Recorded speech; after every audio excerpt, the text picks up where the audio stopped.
discussions and priorities identified were focused and constructive. That important session set the tone for this equally significant meeting. The review meeting held last year reinforced our collective determination to chart a significant path towards providing impetus to the ministerial meeting. This session will therefore continue the objective of further consolidating relations, to take stock and assess progress already made in implementing the decisions of the previous session, and follow up on the outcomes of the review meeting held last year. Whilst we have made progress in achieving our objectives, it is also apparent that we need to work even more to realize our goals. The mutual benefit of both our nations, one of the overriding imperatives of our bilateral relations, is the need to increase our investment and trade relations to higher levels. The relatively large sizes of our economy logically dictates that our economic collaboration should be yielding much bigger results. To galvanize economic cooperation and to build upon the already established sectors that both our investors have in our markets. The identification of bankable projects, particularly in infrastructure development, is one of the key priorities we should jointly pursue. Similarly, it is crucial for South Africa and Nigeria to expand trade relations and to utilize the opportunities provided within the framework of the African Continental Free Trade Agreement. Our bilateral trade needs to reflect the enormous potential that is abundant in our two countries.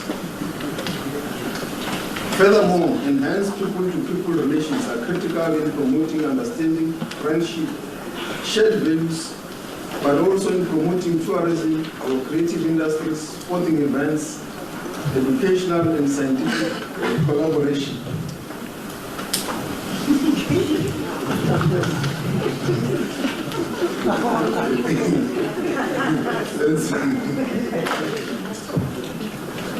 Our creative industries, sporting, educational and scientific collaboration. This will also allow our citizens to appreciate the rich tapestry of diverse cultures and heritage that exists in our respective countries. As we deepen bilateral collaboration, our countries cannot avoid the historical responsibility bestowed on us to be responsive to the challenges in our regions, the continent and the international sphere. Nigeria has always championed the creation of an international system based on the pursuit of peace in the conduct of relations amongst nations. Nigeria, like South Africa, puts a high premium of the promotion of dialogue and peace in resolving disputes amongst countries.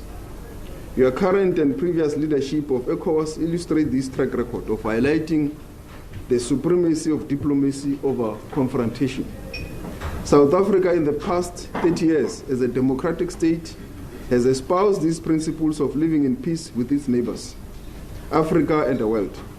Our past history of division and subjugation of the oppressed majority by the privileged few enjoined us to promote the core values of peace, dialogue, mediation, and the creation of a just international order. This has shaped our approach to global issues. It is in this context that we are concerned by the state of peace and security in some parts of our continent and globally. The world is becoming fragmented and fragile, challenging the foundations that are important for anchoring a peaceful world. Multilateralism is under threat as the temptation to resort to force is becoming a feature of interstate relations in certain regions. Our continent is also grappling with few conflicts and war situations in some regions. My dear sister, as we seek to strengthen our global institutions to be responsive to the needs of all states, reform of some of these institutions has become paramount. It is important that progress is realized in the current engagements aimed at reforming the United Nations Security Council. This organ of the United Nations needs more inclusivity. In conclusion, I wish to assure the distinguished delegation of Nigeria that as my country has assumed the presidency of the G20 Forum from the 1st of December 2024, South Africa is committed to ensuring that African developmental priorities are highlighted during our presidency. Once again, my dear sister, I welcome you and your delegation with open arms of friendship as we open this segment.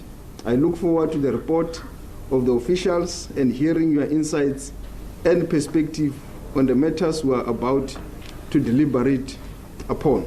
With these words, I welcome you to provide your opening remarks. Thank you very much.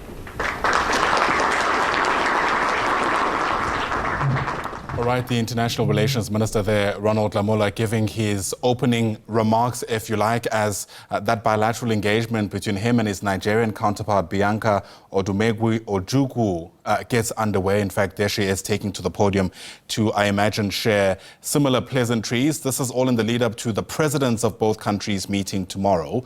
And we'll certainly watch all of that engagement as it unfolds. Of course, South Africa and Nigeria are having a bilateral relationship dating back to a number of years. It's been interesting to watch how government officials interact versus the relationship that ordinary South Africans and Nigerians share, not only in communities, but sometimes even on social media. So I wonder to what extent all of that will feed into those ongoing discussions. We're watching that very closely for you in Cape Town.